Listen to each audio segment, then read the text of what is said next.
Представим, что Украина страна НАТО и начинает эти военные операции. Now what is happening is that there is an incremental effort beginning with the regime change in Ukraine in 2014 to bring Ukraine into NATO. If Ukraine ever becomes a NATO member state, then Russia will have NATO on its very border. If NATO's missiles, nuclear missiles, can hit Moscow in a matter of minutes.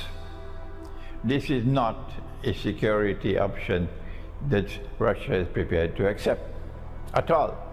And so Russia has put its foot down. This is our red line. Whether you accept our red line or you don't accept our red line, that's your choice. This is our red line, that we will not allow a next-door neighbor state to pose such a tremendously dangerous threat to our security. So we're going to take steps to ensure the protection of our own security. When the Soviet Union wanted to put nuclear-armed missiles in Cuba, the Kennedy administration decided that this was too great a security threat for the United States.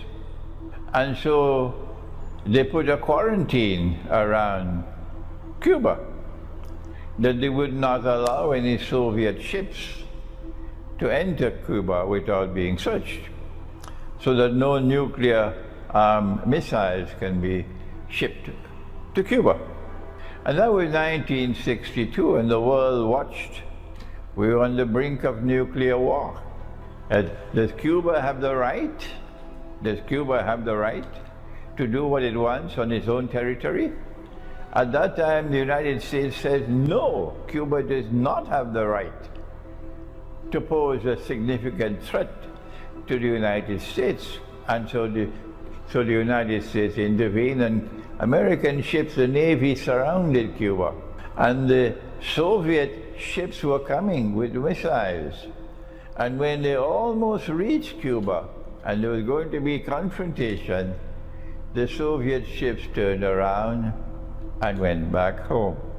And so nuclear war was averted. Let us remind all those who are beating the drums, for Ukraine, let us remind you, if you need to be reminded, that in the same way that the United States expressed its concern for its own security and would not allow Cuba to have nuclear missiles that could reach the United States, similarly, Russia has to be recognized to have a right to protect its own security.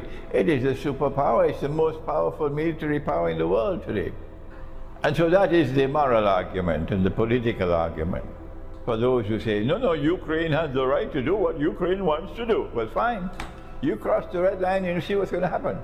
Russia is not going to back down. This is the first point I want to mention to you. So if these fools with a capital F in NATO decides to continue on this foolish path, they will take mankind to nuclear war, and they're the ones to be blamed for it. Это суверенная российская территория. Вопрос для нас в этом смысле закрыт. Представим, что Украина страна НАТО и начинает эти военные операции.